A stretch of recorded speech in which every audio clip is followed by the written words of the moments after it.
Sonobook présente, avec l'autorisation des éditions Ferret, La fabuleuse histoire du vin, de Jean-François Gauthier, lu par Delphine Alvado.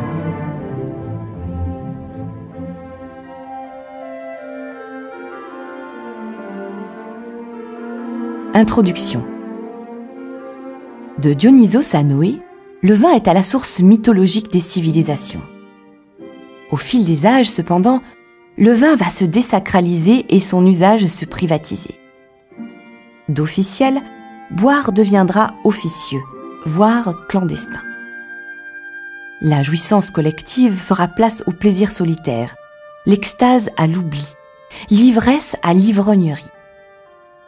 Le christianisme a été le propagateur de la vigne et le propagandiste du vin en France.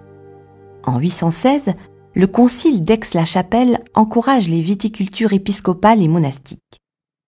Le vin, indispensable au sacrement de l'Eucharistie, doit également être une monnaie d'échange, un élément de force économique et un moyen d'honorer les grands du royaume. Jusqu'à la fin du Moyen Âge, la viticulture ecclésiastique nourrira la puissance et la gloire de l'Église romaine. L'ancienne France monarchique a définitivement fixé l'entretien des vignobles comme culture traditionnelle.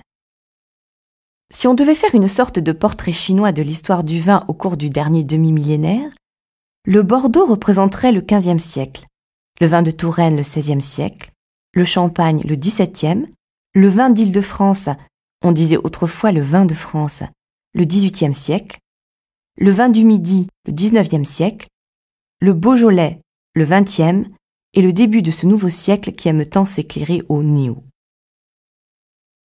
Nos vignerons détiennent l'art de cultiver la vigne et la manière d'élaborer le vin.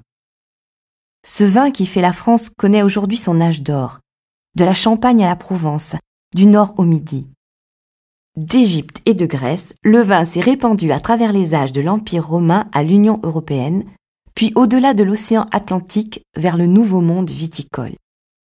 Fruit de l'espace et du temps, produit de la mythologie et de l'œnologie, le vin est le compagnon de route des civilisations.